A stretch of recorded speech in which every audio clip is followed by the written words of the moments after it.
ایک چیز سن لیں، ولی کی علامت کیا ہوتی ہے؟ ولی کی حضرت عبداللہ بن جعفر بیان کرتے ہیں، حضرت عبداللہ بن جعفر بیان کرتے ہیں کہ میں گھر سے چلا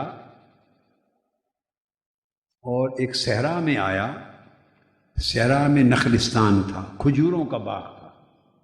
جب اس میں داخل ہوا تو میں نے ایک جوان دیکھا بیٹھا ہوا، اور میں نے نگاہ ڈالی تو اس جوان کے چہرے پر ولایت اور معرفت کے آثار تھے۔ میں نے اس کے چہرے کو دیکھا، اس پر ولایت اور معرفت کے آثار تھے۔ میں بیٹھ گیا، پھر میں نے دیکھا اور یوں لگا کہ اس نے کئی دن سے کھانا نہیں کھایا، اس جوان نے۔ حضرت عبداللہ بن جعفر فرماتے ہیں میرے پاس 3 روٹیاں تھیں۔ کتنی؟ میں نے تینوں روٹیاں اس جوان کو دی کہ آپ کھا لیں۔ انہوں نے تینوں روٹیاں لے کے اس طرح اپنے پاس رکھ لی۔ حضرت عبداللہ بن جعفر کہتے ہیں تھوڑی دیر میں ایک کتا آ گیا۔ اب میں آپ کو ابھی تک ولی کا معنی سمجھ گئے نا، اب ولی کا وتیرہ سمجھا رہا ہوں۔ پہلے ولی کا معنی سمجھایا، اب ولی کا وتیرہ، ولی کا طریقہ، ولی کا طریقہ، ولی کی زندگی، اس کی عادت، یہ بس ایک ہی سمجھا رہا ہوں۔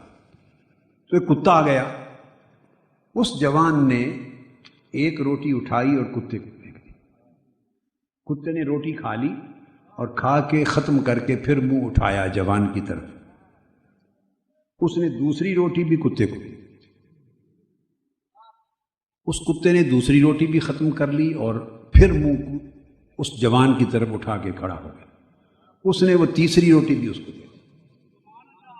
کتے نے تیسری روٹی کھائی اور سیر ہو گیا اور بھاگ گیا واپس، پھر منہ اٹھا کے کھڑا نہیں ہوا، بھاگ گیا۔ حضرت عبداللہ بن جعفر کہتے ہیں کہ میں اس جوان کے قریب گیا، میں نے کہا جوان، آپ ان 3 روٹیوں میں سے ایک کتے کو دے دیتے، 2 اپنے لیے رکھ لیتے۔ بہت ہی زیادہ کچھ کرنا تھا تو اس کو 2 دے دیتے اور ایک اپنے لیے رکھ دیتے روٹی۔ آپ نے تینوں روٹیاں اس کو دے دی۔ کیا؟ تینوں روٹیاں اس کو دے دیں۔ اب آپ خود کیا کریں گے؟ جوان تو خود کیا کرے گا؟ تو خود کیا کرے گا؟ اس جوان نے کہا کہ اللہ کی اس توفیق کی لذت پہ شکر ادا کروں گا۔ یہ جو اس نے توفیق دی، اب دن بھر اس کی لذت میں رہوں گا اور شکر ادا کروں گا۔ انہوں نے کہا کہ میں تو یہ پوچھ رہا ہوں کہ ساری روٹیاں اس کو کھلا دیں، کیوں کچھ اپنے لیے رکھتے؟ اس جوان نے کہا کہ ہماری زمین جہاں یہ نخلستان ہے، باغ ہے، گاؤں ہے، یہ زمین کتوں کی زمین نہیں ہے۔ دور دور تک ہمارے قصبے کے ارد گرد کتے نہیں ہوتے۔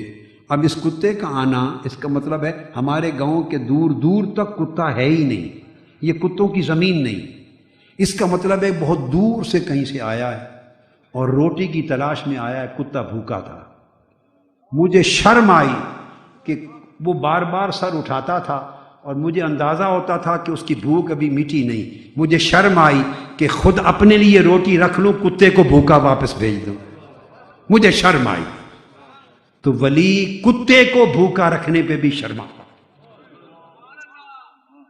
ولی کتے کا بھی اتنا خیال کرتا ہے، انسان تو پھر بڑی بات، کتے کے جذبات کا اتنا خیال کرتا ہے، اور انسان کے جذبات، ولی کسی شخص کا دل نہیں توڑتا، ولی کسی کو گالی نہیں دیتا، ولی کسی کو حقیر نہیں جانتا، ولی کسی کو اوئے توئے نہیں کرتا، ولی کسی کے ساتھ سخت درست لہجے میں بات نہیں کرتا، ولی کنجوس نہیں ہوتا۔ جس کو کنجوس دیکھو، اللہ کی عزت کی قسم غلطی سے بھی ولی نہ سمجھو، ولی کنجوس نہیں ہوتا۔ اور اگلی بات سمجھاؤں، ولی لینے والا نہیں ہوتا، ولی دینے والا ہوتا ہے۔ ولی لینے والا نہیں ہوتا، ولی دینے والا ہوتا ہے۔ ولی کا ہاتھ ایسے نہیں ہوتا، کیا کرو کرو ایسے ہاتھ، ولی کا ہاتھ ایسے کبھی نہیں ہوتا، ولی کا ہاتھ ایسے ہوتا ہے، ولی دیتا ہے۔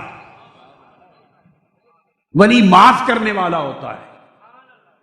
ولی کا شیوا اور وتیرہ یہ ہے. جب اللہ کی ولایت کا دوہرا رشتہ قائم ہو جاتا ہے تو عادات بدل جاتی ہیں. بشری انسانی گھٹیا عادات رہتی ہی نہیں ہیں. ہوتا بشری جسم ہے، عادات فرشتوں والی آ جاتی ہیں، ملکوتی عادات آ جاتی ہیں. حضرت شقیق بلخی رضی اللہ تعالی عنہ مدینہ طیبہ حاضر ہوئے اور زیارت کے لیے آئے سیدنا امام جعفر الصادق علیہ السلام. سیدنا امام جعفر الصادق علیہ السلام کی زیارت کے لیے حاضر ہوئے. جب آ کے بیٹھے تو سیدنا امام جعفر الصادق رضی اللہ تعالی عنہ آپ نے فرمایا، شقیق تم بلخ سے آئے ہو، بلخ افغانستان کا ایک شہر ہے. پوچھا تمہارے ہاں فتوت ایک لفظ ہے، فتوت سمجھ لو ولی کی عادت. فتوت کیا ہے؟ ولی کی عادت، ولی کا طریقہ. صوفی کا، ولی کا، عارف کا طور طریقہ، یہ سادہ لفظوں میں سمجھ لو. فتوت کے معنی ہیں الگ، مگر میں آپ کو سادہ بات سمجھا رہا ہوں. ولی کا شیوا، ولی کا طور طریقہ، اللہ والوں کا شیوا، اس کو فتوت کہتے ہیں. آپ نے پوچھا تو آپ کے ہاں فتوت کا معنی کیا ہے، یعنی ولی کا طریقہ کیا ہے؟ حضرت شقیق بلخی نے جواب دیا کہ ولی کا طریقہ یعنی فتوت یہ ہے کہ ملے تو شکر کر دے، نہ ملے تو صبر کرے. ملے تو شکر کرے، نہ ملے تو صبر کرے. آپ نے فرمایا کہ ہمارے شہر میں یعنی مدینہ میں کتوں کا یہی حال ہے. ہمارے ہاں تو کتوں کا یہی حال ہے. کتوں کو ملے تو شکر کرتے ہیں، دم ہلاتے ہیں، نہ ملے تو صبر کرتے ہیں، بیٹھ جاتے ہیں. تو فرمایا حضرت آپ کے ہاں فتوت کیا ہے، آپ کے ہاں ولی کا طریقہ کیا ہے؟ فرمایا ہمارے ہاں فتوت یہ ہے کہ ملے تو بانٹ دے، نہ ملے تو شکر کرے. ملے تو بانٹ دے، نہ ملے تو شکر کرے. یہ تو حضرت امام جعفر الصادق کا جواب تھا. اب آخری حصے پہ آپ کے ذہن، چونکہ گفتگو ختم کر رہا ہوں، ایک تشویش اور سوال رہ جائے گا کہ ملے تو بانٹ دے، یہ تو سمجھ میں آ گیا، نہ ملنے پہ شکر کیسا کرے؟ ملا نہیں، نہ ملنے پہ شکر سمجھ میں نہیں آتا. تو میں نے کہا گفتگو ختم کرنے سے پہلے سوال کا جواب دیتا جاؤں. ولی نہ ملنے پہ شکر اس لیے کرتا ہے کہ اگر حرام ملے تو عذاب ہے، اگر حرام ملے تو عذاب ہے، اور حلال ملے تو حساب ہے. حلال ملے تو حساب ہے. ولی کو جب نہیں ملتا تو شکر کرتا ہے کہ حساب سے بچ گئے، مولا تیری بارگاہ میں حساب بڑا سخت ہے، تو نے حساب دینے سے بچا لیا. یہ ولی کا اور اولیاء کا ایک شیوہ زندگی ہے جو اللہ کی دوستی کی رنگ میں جو لوگ رنگے جاتے ہیں، ان کے شیوے اور ان کے طور طریقے ملکوتی ہو جاتے ہیں، بشری ناسوتی نہیں رہتے. اللہ پاک فضل کرے، ہمیں اس راہ پر چلنے کی توفیق دے.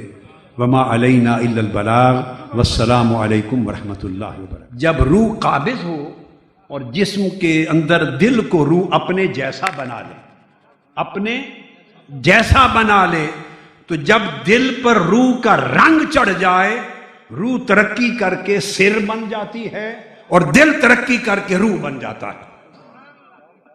دل روح کے مقام پر آ جاتا ہے اور روح سر کے مقام پر. تو اس طرح دل منزلیں طے کرتا چلا جاتا ہے. جب دل روح کے رنگ میں رنگا جائے تو وہ فرش پہ چلنے والا انسان عرشی بن جاتا ہے. فرشی انسان عرشی بن جاتا ہے. اور ایک جملے میں سمجھ لو، جب فرشی انسان من میں اندر سے عرشی بن جائے، سمجھو ولی اللہ ہو گیا ہے، ولی ہو گیا ہے.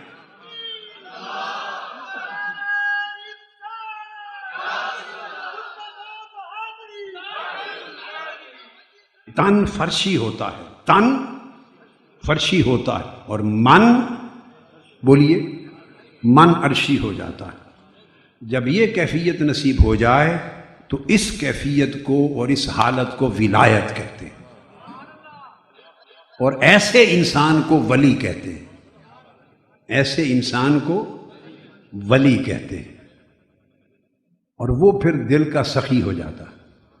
بس اس کی صرف ایک چیز بیان کر کے تو اجازت چاہتا ہوں، باقی تو ہزارہ مضامین ہیں، آپ سنتے رہتے ہیں، آپ ویڈیو پہ اور آن لائن اور سوشل میڈیا، یوٹیوب پہ ساری دنیا ہی سنتی رہتی ہے، آپ بھی سنتے ہیں۔ ایک چیز بیان کر، وہاں پڑھتے بھی ہیں،